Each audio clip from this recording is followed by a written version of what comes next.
Lalu bagaimana update penyelidikan kasus ini? Kita tanyakan kepada jurnalis Kompas TV Ahmad Fadila. Selamat malam Ahmad Fadila. Ini kalau kita lihat ini kan servernya ini kan ada di Kamboja. Kemudian update penyelidikan dari polisi terkait dengan judi online ini seperti apa?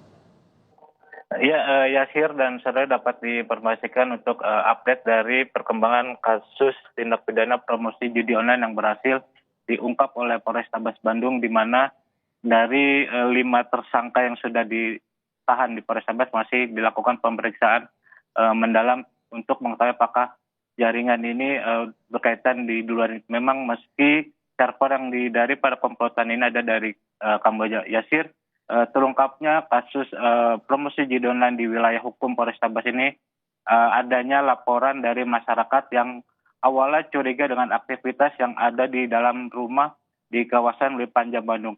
Setelah melakukan penyelidikan dan penyidikan, akhirnya pihak Polrestabes berhasil mengungkap bahwa rumah tersebut dijadikan kantor promosi judi online dengan 5 tersangka, di mana 1 orang tersangka ini bertugas sebagai supervisor dan 4 tersangka lain yang merupakan wanita bertugas sebagai telemarketing untuk menawarkan atau memberikan promosi judi online kepada masyarakat melalui pesan singkat.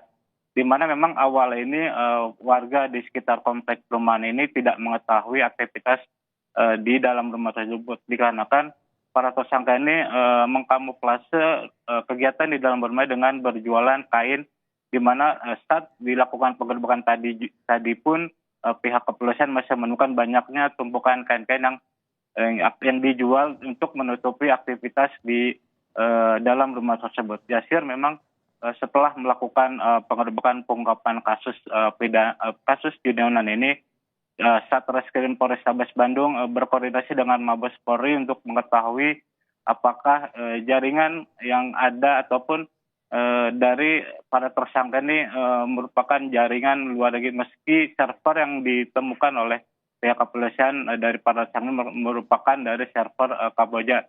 Tetapi hingga saat ini pihak kepolisian masih melakukan pendalaman untuk mengetahui apakah jaringan dari judi online ini merupakan dari jaringan Kamboja. Yasir. Ini berkedok sebagai toko kain. Ini sejak kapan dan apakah cuma satu ini saja yang ditengari oleh polisi bahwa ada tempat lokasi judi online atau ada tempat-tempat lain yang juga digunakan? Singkat saja. Ya, Yasir, memang berdasarkan informasi awal dari para tersangka ini, promosi judi online ini sudah dilakukan pada tersangka itu sejak 2002 silam, di mana hampir 2 tahun ini para tersangka berhasil mempromosi judi online di wilayah Kota Bandung dengan omset hampir 300 sampai 500 juta. Terkait apakah ada lagi dugaan ataupun warga di wilayah hukum Polrestabes Bandung masih melakukan promosi judi online, saat ini pihak kepolisian masih mendalami dan melakukan cyber untuk mengantisipasi adanya warga yang memanfaatkan rumah atau kantor untuk dijadikan kantor promosi judi online ini. Yasir. Baik, terima kasih jurnalis Kompas TV Ahmad Fadila atas informasinya terkait dengan penggerbekan lokasi judi online di Bandung, Jawa Barat.